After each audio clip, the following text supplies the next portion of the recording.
Ողջույն սիրելի հետևորդներ, ԱՄՆ գլխավոր լուրերի այս թողարկմանը դիտեք։ Դաշնային գործակալները Լոս Անջելեսում բացահայտել են կոവിഡ്ի օգնության եւ փոքր բիզնեսի վարկերի խարդախություն, 14 ձերբակալված կա։ Ապօրինի միգրանտների հարցով Ֆլորիդան առաջամարտիկ, Թալահասիի շինհրապարակներում ավելի քան 100 ներգաղթյալի են ձերբակալել։ Գերագույն դատարանը թույլ է տվել Թրամփին կասեցնել մարդասիրական պաշտպանության կարգավիճակը։ Գազայի հրադադարի ԱՄՆ ծրագիրը, 28 իսրայելցի պատանդի ազատում, 1236 պաղեստինցի ազատ արձակում եւ հումանիտար օգնություն ՄԱԿ-ի ու Կարմիր խաչի միջոցով։ Տորնադո, սպասվող փոթորիկներ եւ զոհեր Կենտուկիում, նահանգապետը չեղարկում է այցը, տեղացիները տուժում են կրկին։ Չինաստանը խախտել է Մաքսային համաձայնագիրը, Թրամփը սպառնում է նոր սահմանափակումներով։ Թրամփը Սպիտակ տանը հրաժեշտի հանդիպում է կազմակերպել Իլոն Մասկի համար։ Եվ վերջում շաբաթվա թվերը։ Nvidia-ի ռեկորդային աճը, Tesla-ի վաճառքի անկումը եւ Xiaomi-ի հսկայական եկամուտները։ Այս եւ այլ թեմաների մանրամասները հաջորդիվ։ Ու եթե կարևորում եք ազատ, անաչառ եւ ճշգրիտ լրատվությունը, ապա բաժանորդագրվեք ալիքին եւ հավանեք նյութերը։ This is the police. We have a warrant. Come out with your hands up. 14 մեղադրյալներ, այդ թվում Սան Ֆերնանդո հովտի եւ Գլենդելի բնակիչներ ձերբակալվել են երկու դաշնային քրեական բողոքների շրջանակում։ Նրանք մեղադրվում են ավելի քան $25 միլիոն կորոնավիրուսի օգնության միջոցներ եւ դաշնային կողմից երաշխավորված փոքր բիզնեսի վարկեր խարդախությամբ ձեռք բերելու մեջ։ Քրեական բողոքներում նշված 18 մեղադրյալներից 4-ը գտնվում են Հայաստանում։ Նրանք մեղադրվում են կառավարությանն ապօրինի պահանջներ ներկայացնելու դավադրության, կեղծ, սխալ կամ խարդախ պահանջներ ներկայացնելու, հեռախոսային եւ բանկային խարդախության եւ դրա փորձի, փողերի լվացման, ապօրինի աղբյուրներից ստացված դրամական միջոցների հետ գործարքների, ինչպես նաեւ ֆինանսական գործարքների կառուցվածքային բաժանման միջոցով զեկուցման պահանջներից խուսափելու մեջ։ Ձերբակալվածների թվում են Վահե Մարգարյան, հայտնի է որպես Ուիլյամ Մակգրայան, 42 տարեկան, Թահանգայից, որը ենթադրաբար ղեկավարել է կեղծ կազմակերպությունների անունից բանկային հաշիվներ բացելու, կեղծ փաստաթղթեր եւ հայտարարություններ պատրաստելու, ինչպես նաեւ միլիոնավոր դոլարների արժողությամբ կեղծ հարկային հայտարարագրեր ներկայացնելու խարդախ սխեմա։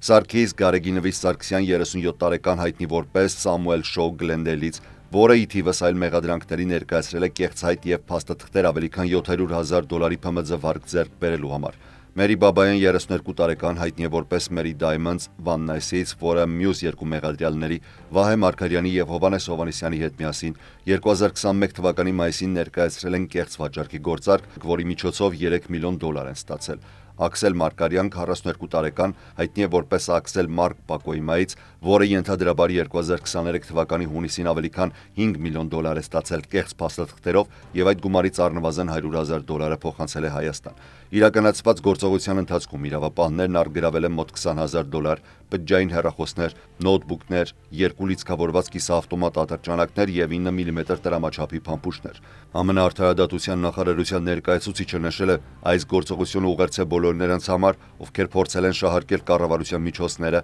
որոնք նախատեսված էին ամենաշատ օգնության կարիք ունեցողների համար։ Եթե դուք վերցրել եք COVID-19 կամ ՓՄԶ-ի համար նախատեսված միջոցները, ձեր դուռը կարող է հաջորդը լինել, ասել է նա։ Արդարադատության նախարարությունը ստեղծել է COVID-19-ի խարդախությունների դեմ պայքարի խմբեր, որոնք ներառում են դատախազների եւ տվյալների վերլուծաբանների թիմեր, հայտնաբերելու եւ պատասխանատվության ենթարկելու նրանց, ովքեր ապօրինի ստացել են պանդեմիայի օգնության միջոցներ։ Պաշտոնական հաղորդագրության համաձայն նրանք դիմել էին $47 միլիոն դաշնային միջոցների համար եւ կարողացել են հափշտակել ավելի քան 25 միլիոնը։ Նրանց մեծ մասը ծնվել է Հայաստանում, բայց դարձել է ԱՄՆ քաղաքացի։ Մեկի դեմ կա արտաքսման որոշում։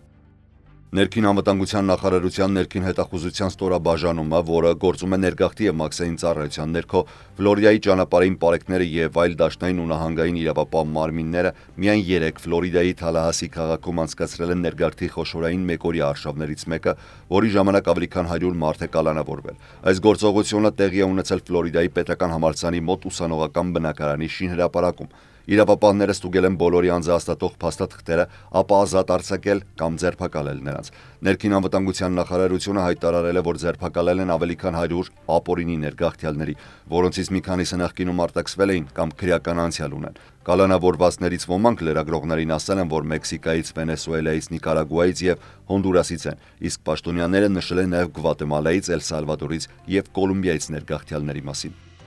Գերագույն դատարանն այսօր կրկին ճանապարհ է բացել նախագահ Դոնալդ Թրամփի վարչակազմի համար, որպեսզի ժամանակավորապես դադարեցնի 100 հազարավոր ներգաղթյալների համար տրամադրված մարդասիրական պայմանական պաշտպանության իրավունքները, ինչը կարող է մոտ 1 միլիոն մարդու ստիպել նորից արտաքսման վտանգի տակ հայտնվել։ Դատարանը չեղարկել է ստորադաս դատարանի որոշումը, որը պահպանել էր ավելի քան 500 հազար ներգաղթյալների Կուբայից, Հայիթիից, Նիկարագուայից եւ Վենեսուելայից մարդասիրական պայմանական պաշտպանությունը։ Այս որոշումը հաջորդում է այն դեպքում, երբ դատարանը թույլ է տվել Թրամփի վարչակազմին չեղարկել մոտ 350 հազար վենեսուելացիների ժամանակավոր իրավական կարգավիճակը TPS-ը, ինչպես սովորաբար լինում է արտակարգ որոշումներում, Գերագույն դատարանը բացատրություն չի ներկայացրել։ Դատարանի որոշումը վերջնական չէ, բայց նշանակում է, որ մարդասիրական պայմանական պաշտպանությունը կկասեցվի, մինչև գործը շարունակվի։ Այն այժմ վերադարձվում է Բոստոնի առաջին շրջանի վերաքննիչ դատարան։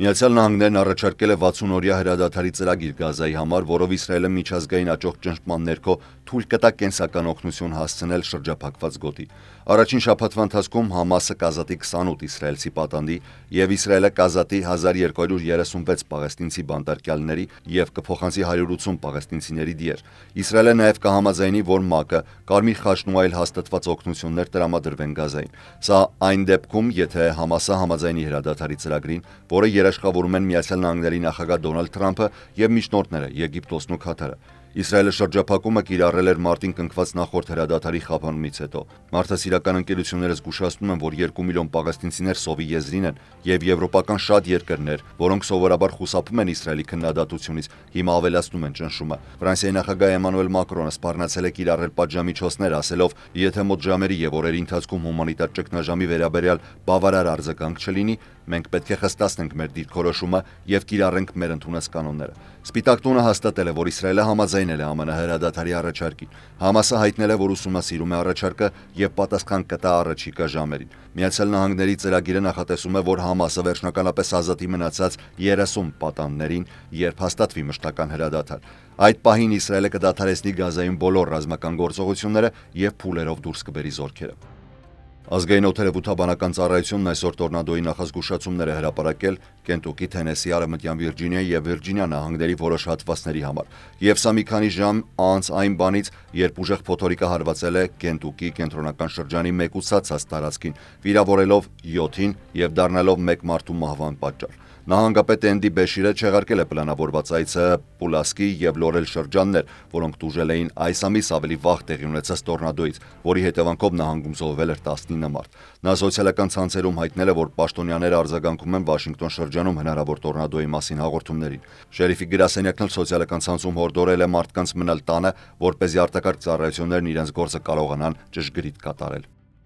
Նախագահ Դոնալդ Թրամփը հայտարարել է, որ Չինաստանը խախտել է Միացյալ Նահանգների հետ կնքված համաձայնագիրը, որը նախատեսում էր փոխադարձորեն հետ վերցնել մաքսատուրքերը եւ կարևոր հանքանյութերի առևտրային սահմանափակումները։ Նա նաեւ զգուշացրել է, որ կարող է ավելի կոշտ քայլեր ձեռնարկել Պեկինի նկատմամբ։ Թրու Սոշիալում գրելով. Չինաստանը գուցե զարմանալի չէ որոշների համար, ամբողջությամբ խախտել է մեզ հետ իր համաձայնագիրը։ Այսքանով վերջանում է իմ բարի տղա լինելու ժամանակը։ Մի քանի ժամ անց Չինաստանը պատասխանել է կոչանելով Միացյալ Նահանգներին դադարեցնել իր նկատմամբ խտրական սահմանափակումները եւ պահպանել Ժնևում կայացած բարձր մակարդակի բանակցությունների ժամանակ ձեռք բերված համաձայնությունները։ Այս մասին հայտարարել է Չինաստանի դեսպանությունը Վաշինգտոնում։ Թրամփը նշել է, որ մայիսի կեսերին պայմանավորվածություն է ձեռք բերվել չինացի պաշտոնյաների հետ, երկու կողմերին տալով 90 օր ժամանակ եռանիշ մաքսատուրքերը հետ վերցնելու համար։ Նրա խոսքով այդ քայլը եղել է Չինաստանին փրկելու համար գործարանների փակման եւ քաղաքացիական անհանգստության վտանգից, որոնք առաջացել էին Չինաստանից ներմուծումների վրա մինչև 145% մաքսատուրքերի պատճառով։